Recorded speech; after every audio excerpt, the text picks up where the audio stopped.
Chapter बिल्कुल नया start हो रहा है वैसा, ठीक है, इलेक्ट्रोकेमिस्ट्री। इसका बहुत ज़्यादा मतलब नहीं है पुराने चैप्टरों से, सॉल्यूशन से हल्का फुल्का सा मतलब निकलेगा, बाकी किसी चैप्टर से कोई लेना देना नहीं है, सेपरेट चैप्टर है। Yes sir. ठीक है, तो हम लोग पहले समझेंगे सबसे पहला टॉपिक इसका कंडक्टेंस। मतलब ये कंडक्टेंस क्या होती है, किससे मिलता जुलता लग रहा है तुम्हें कंडक्टेंस? कंडक्टर से। रेजिस्टेंस से मिलता जुलता नहीं लग रहा? Yes sir. कंडक्टेंस, रेजिस्टेंस, हां कंडक्टर, इसमें कंडक्टर साला कंडक्टर ड्राइवर क्या कर रहा है इसमें? कंडक्टेंस, रेजिस्टेंस, कंडक्टेंस कंडक्टर तो कंडक्टर बस लेके चला जाएगा, बैठे रहना। देखो, तो कंडक्टेंस को लिखते हैं जी से, ठीक है। हां जैसे रेजिस्टेंस होता है, रेजिस्टेंस हमें ये बताता है, क्या बताता है रेजिस्टेंस? कितनी पावर जा रही है। नहीं पावर जा रही है, नहीं वो लिमिटेड पावर भेजता है, Current जितनी को- आगे जाना रहता है। ये रेजिस्टेंस बताता है, ये रेजिस्टेंस बताता है। रेजिस्टेंस सर जितना पावर आगे चाहिए तो उतनी भेजता है वो। एक काम करो, उसको पहले लिख लो। तो हमें कंडक्टेंस पता नहीं है, रेजिस्टेंस कंडक्टेंस पता है, चलो ठीक है, रेजिस्टेंस पता है, हाँ बताओ क्या होता है ना। वही कि जो करंट को लिमिटेड फ्लो करता है, जो जितना आगे चाहिए होता है। अच्छा, ये रेजिस्टेंस की डेफिनेशन है। ये काम वर्क। अरे ठीक है, क्या ओरिजिन ऑफ द रेजिस्टेंस क्या है? रेजिस्टेंस कहाँ से पैदा होता है? रेजिस्टेंस करंट से। करंट से पैदा होता है। तो रेजिस्टेंस करंट का लड़का है। नहीं हुआ क्या? मम्मी होगी रेजिस्टेंस इतना मम्मी का नाम क्या था? वायर। वायर है? बाप का नाम है। वही तो कुछ नहीं पढ़ा है ना, थोड़ा बहुत पढ़ लेते। सुनिए, अच्छा हम लोग ये कहते हैं कि करंट जा रहा है, इसका मतलब इलेक्ट्रॉन जा रहा है, हाँ। ऐसा बोलते हैं ना। तो क्या मतलब इलेक्ट्रॉन चले जाते हैं? नहीं सर वो जाते नहीं, वो मतलब कि एक इलेक्ट्रॉन यहाँ है तो एक यहाँ है, तो उसको मतलब कि बस खाली टक्कर देता है और उसको टक्कर देता है, तो वैसे करंट वहाँ तो पर जब इससे टक्कर मारा फिर उसके बाद वो आगे बढ़ता होगा ना फिर? नहीं आगे नहीं, वो अपने पोजीशन पे ही रहता है। चलिए ये ठीक है। तो देखिए, हमें एक बात मालूम है कि इलेक्ट्रॉन चार्ज कैसे ट्रांसफर करता है कि अगर मेरे पास चार्ज है तो मैं, ध्यान सुन लो बेटा, मेरे पास चार्ज है, जैसे ही मेरे पास चार्ज आएगा तो मैं अपनी जो ओरिजिनल स्टेट है उससे छोड़ के एक्साइज स्टेट में चला जाऊंगा और वहाँ पे घूमने लगूंगा, ठीक है। वहाँ पर किसी और में मैं टक्कर मार दूंगा क्योंकि बहुत सारे इलेक्ट्रॉन होंगे, तो जिसको मैं टक्कर मारूंगा उसको चार्ज ट्रांसफर कर दूंगा और मेरी एनर्जी जो थी वो खत्म हो गई, तो न्यूक्लियस मुझे वापस खींच लेगा। तो मैं वहीं आ गया जहाँ पे मैं था और चार्ज दूसरे के पास पहुँच गया। अब वो घूमेगा, वो किसी और में टक्कर मारेगा और वो उसको दे देगा, तो इस तरीके से चार्ज आगे आगे बढ़ता रहता है।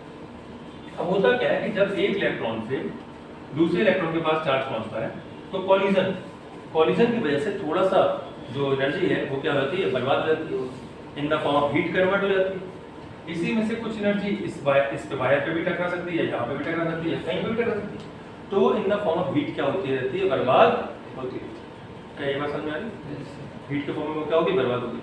तो अब इसका मतलब क्या है? इसका मतलब है कि लास्ट में जो एनर्जी पहुंची वो जितनी हमने दी थी उससे क्या पहुंची है, कम पहुंची है। बोलो हाँ है ना? Yes sir. तो जितना आपकी energy in the form of heat या कॉलिजन के चक्कर में बर्बाद होगी वही आपका क्या कहलाता है, रेजिस्टेंस है। समझ आया? आया ना? अगर हमने कहा इस वायर का रेजिस्टेंस ज्यादा है, इसका मतलब अगर उसमें से हम करंट पास करेंगे तो वहां पर बहुत सारे कॉलिजन होंगे और इसलिए huge amount of energy collision में ही बर्बाद हो जाएगी और आपके पास बहुत कम अमाउंट ऑफ एनर्जी पहुंचेगी। क्या ये बात क्लियर है? Yes sir. कोई कंफ्यूजन वाली बात नहीं है, तो सिंपल सी बात है। यही रीजन है कि अगर मैं पतला तार लगा दूं, पतला सा तार, ठीक है, और उसके आगे यहाँ पे एसी लगा दूं, एसी में कनेक्ट कर दूं, तार बहुत छोटा सा एसी लगा दिया, ठीक है, और जब करंट इसमें से जाएगा तो क्या होगा, बहुत सारे कॉलिजन होंगे। क्यों? क्योंकि एरिया इसका क्या है, एरिया लेस है और इलेक्ट्रॉन बहुत सारे जा रहे हैं, तो पतली सी जगह में बहुत सारा इलेक्ट्रॉन जाएगा तो कॉलिजन तो बढ़ेंगे ही बढ़ेंगे। जब बहुत सारे कॉलिजन होंगे तो क्या होगा, वो वायर बहुत जल्दी हीट हो जाएगा और हीट होकर मेल्ट हो जाएगा और खत्म वायर। बोलो ये बात समझ में आ गई? ठीक है। अब हम क्या करते हैं इसके लिए, वायर मोटा लगा देंगे। अगर मोटा वायर लगा दिया तो कॉलिजन होने के, वायर से कॉलिजन होने की संभावना क्या हो जाएगी, कम हो जाएगी, और ऐसे में वायर का हीट होना भी कम हो जाएगा और हम रेजिस्टेंस मतलब वायर मेल्ट नहीं होगा। क्या ये बात समझ गई? इसका मतलब क्या है, ये जो रेजिस्टेंस है वो इनवर्स है किसके, एरिया के। जैसे पतला वायर था तो रेजिस्टेंस हाई था, वायर का एरिया बढ़ा दिया, मोटा कर दिया तो रेजिस्टेंस कम हो गया। इन्वर्स होगा कि नहीं? आए ना? क्या ये बात समझ में आ गई? कोई कंफ्यूजन है इसमें? अब इसी तरीके से देखो, अगर तार बहुत लंबा है, बहुत लंबा तार है, ठीक है, एरिया तो कोई दिक्कत नहीं है, अभी लेंथ की बात कर रहे हैं, तार बहुत लंबा है तो रेजिस्टेंस क्या होगा, ज़्यादा या कम? ज़्यादा होगा। आप सोचो एक तार हमने लिया, यहीं पर जैसे यहाँ पे बल्ब लगा दिया तो बल्ब चमक रहा है बढ़िया रोशनी से। अब वही तार लिए चला जाऊँ यहाँ से और अट्टा तक चला जाऊँ तो वहाँ पे क्या होगा, ये यही तार यहीं लगा हुआ है, लेकिन है ना, प्लग यहीं लगा हुआ है, लेकिन तार, हाँ, बल्ब वहाँ पे बहुत स्लो चलेगा। क्यों? क्योंकि बहुत सारा करंट क्या है उस तार में जाते जाते रेजिस्टेंस के फॉर्म में लॉस्ट हो जाएगा, बल्ब में जलेगा। यही तो रीजन है कि ट्रांसफार्मर लगाया जाता है बीच बीच में, नहीं तो क्या जरूरत है ट्रांसफार्मर जहाँ बना था वहाँ से लाके सीधे घर पर छोड़ो जाके, तो वो बढ़ाते रहते बराबर करते रहते हैं। ये बात समझ आ गई? तो हाँ है ना, तो हमने क्या सीखा, जो रेजिस्टेंस है वो लेंथ की क्या है, डायरेक्टली है। क्या ये बात समझ में आ गई? लेंथ ज्यादा होगी तो रेजिस्टेंस भी ज्यादा होगा। अब इन दोनों बातों को जोड़ दो तो R direct equal to L upon क्या हो जाएगा, A हो जाएगा। प्रोपोर्शनलिटी का साइन आएंगे तो R इक्वल टू क्या हो जाएगा, रो L अपॉन A हो जाएगा। हाँ है ना? ये प्रोपोर्शनलिटी कांस्टेंट है, इसे रेजिस्टिविटी भी बोलते हैं, रेजिस्टिविटी। बोलो ये बात क्लियर है कि नहीं? ठीक है, तो उम्मीद है ये बात सबको समझ में आ गई। अब हम थोड़ा सा रेजिस्टिविटी के बारे में और सीखेंगे, ठीक है? इतने हमको पूछना है पक्का? फॉर्मूला क्लियर है, इनका रिलेशन कैसे आया ये क्लियर है? ठीक। अब बताओ मुझे रेजिस्टिविटी क्या होती है, बताओ।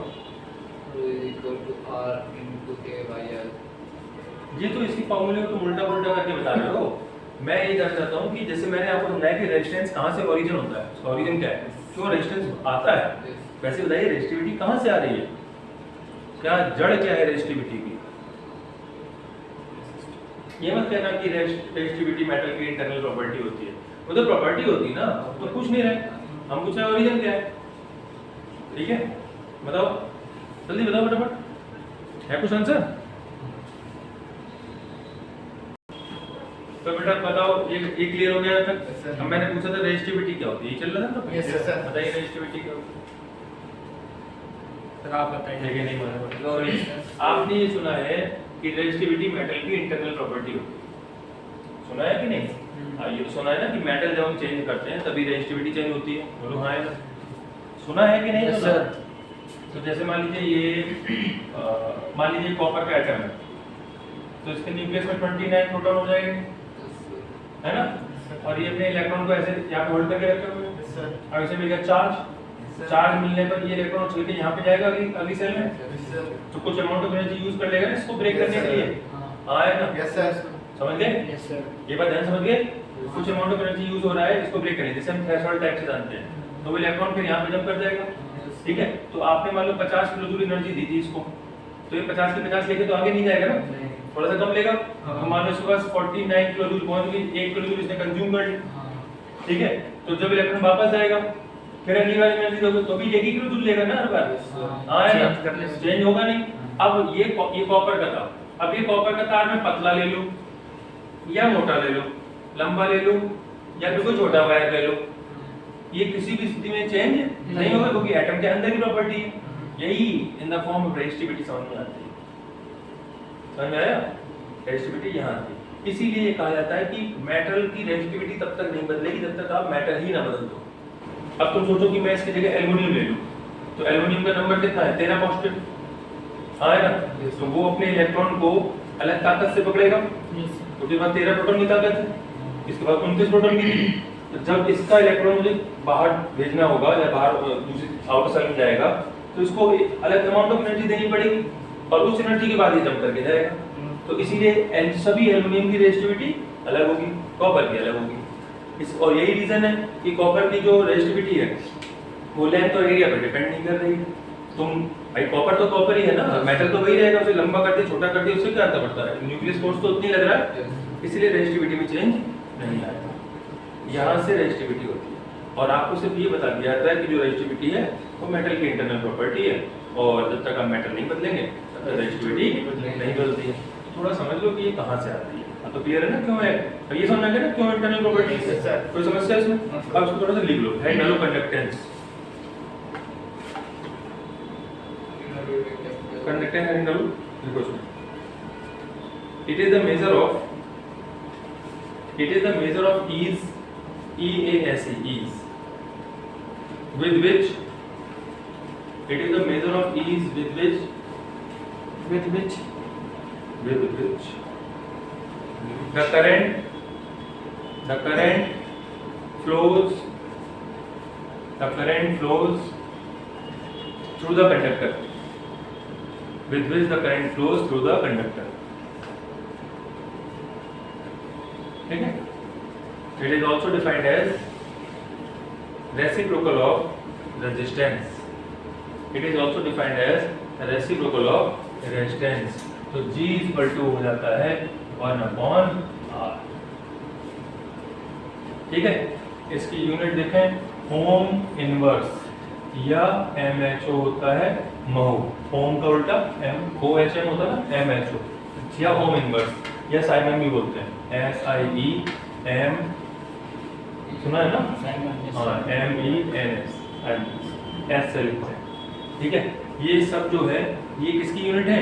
G की, कंडक्टेंस। इसको हटा देते हैं, साफ हो जाएगा। ये कंडक्टेंस की यूनिट है, कंडक्टेंस। इसका फॉर्मूला लिख लो, G = 1/R। देखो रेजिस्टेंस की यूनिट क्या होती है? ओम। या तो ऐसे लिखते हो या ऐसे लिखते हो, ये 1/, है तो इनवर्स हो जाएगा ना, और उल्टा करके ऐसा भी लिखा जा सकता है, इसी को साइमन भी बोलते हैं। ठीक है, जो रेजिस्टेंस की जो उल्टा करके वैल्यूज होती है, वैल्यू नहीं, हाँ यूनिट है, यूनिट, हाँ यूनिट है ये। तो कंडक्टेंस की यूनिट ये हो गई। ठीक है, इसमें कोई कंफ्यूजन? ठीक है, अगले आइटम देखो, कंडक्टिविटी। सर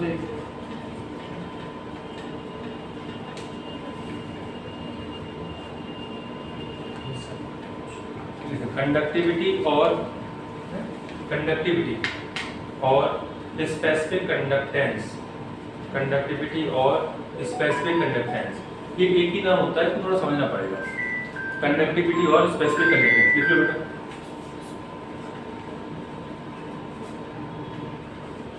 अब देखो, जैसे हमने ये समझ लिया, G कंडक्टेंस होता है, R रेजिस्टेंस होता है। ठीक है, कंडक्टेंस रेजिस्टेंस, टेंस है ना, अपोजिट हो गए एक दूसरे के। ऐसे ही एक रो होता है रेजिस्टिविटी, आप तो जानते हो ना इसको, रेजिस्टिविटी आ रहा है, तो इसका उल्टा भी होगा कि नहीं? तो उसको बोलते हैं कंडक्टिविटी। अगली हेडिंग में हमारी याद है ना, बीटी एक साथ। Yes sir.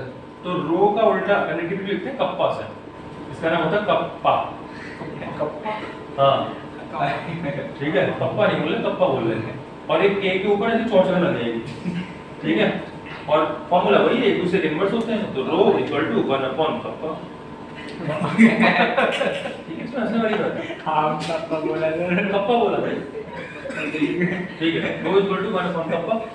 ठीक है, अब देखो, अब रो का फॉर्मूला क्या है, इतनी बात समझ आ गई? इसका जरा फॉर्मूला लिख देता हूं, ये बात क्लियर है ना? Yes sir. थोड़ा सा फॉर्मूला समझ लो भाई फटाफट, यहाँ लिख देता हूं, ऊपर भी लिख दो, उसको हटा दो।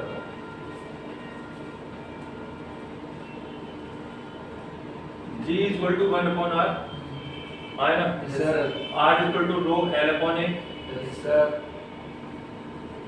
ठीक है, यहाँ से अगर इसकी वैल्यू निकालो तो इसको इन्वर्स कर सकते हैं, नहीं तो सीधा सीधा कर लो। ठीक है, तो रो इक्वल टू क्या हो जाएगा? RA/L।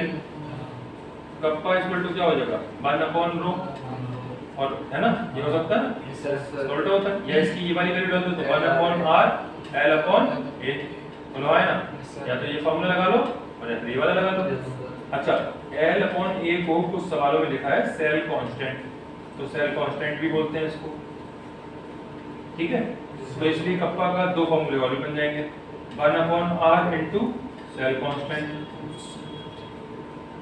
ये भी हो सकता है। 1/R को G बोलते हैं, तो इसका एक फॉर्मूला G इनटू L/A या सेल कांस्टेंट भी हो सकता है, सेल कांस्टेंट भी लिखा। बात समझ आ गई? तो कप्पा के लास्ट वाली कप्पा वाला। हाँ, कप्पा का ही देखो ना, 1/R को G लिखा है और G और L/A को सेल कांस्टेंट लिखा है, कुछ नया नहीं। तो इस तरीके से कप्पा के चार फॉर्मूले होंगे, एक ये रहा, दो ये रहे, तीसरा और चौथा। बोलो क्लियर? Yes, sir. रेजिस्टिविटी का हो गया रेजिस्टेंस। तो मैंने आपको चार फॉर्मूले बताए हैं, ये रहे कंडक्टेंस, रेजिस्टेंस, रेजिस्टिविटी और कंडक्टिविटी कप्पा। कप्पा के चार फॉर्मूले। Yes, sir. बोलो क्लियर? Yes, sir. ठीक है, अब इसको लिख लो पहले। Yes, अच्छा sir. एक और बात, ये कंडक्टिविटी जो होती है इसी का नाम स्पेसिफिक कंडक्टेंस भी होता है, तो कंफ्यूज मत होता है ना। ये कंडक्टेंस है, स्पेसिफिक कंडक्टेंस नहीं है। अच्छा तो पेपर में जब कंडक्टेंस पूछेंगे तो जी निकालेंगे, स्पेसिफिक कंडक्टेंस पूछेंगे तो कप्पा निकालेंगे। तो हाँ, तो जब स्पेसिफिक लगा देंगे कि स्पेसिफिक कंडक्टेंस, तो ये वास्तव में कंडक्टिविटी पूछ रहे हैं तुमसे। तो कब ना तो तुम हाँ, नहीं तो तुम सोचो टेंस, तो साथ में रेजिस्टेंस पूछ जाओ, समझ गए ना? हाँ, तो स्पेसिफिक कंडक्टेंस है, ठीक है? Specific conductance equal to conductivity. बात समझ में आ गई? कंफ्यूजन तो नहीं है? ठीक है, इसको लिख लो भाई, इनको लिख लो।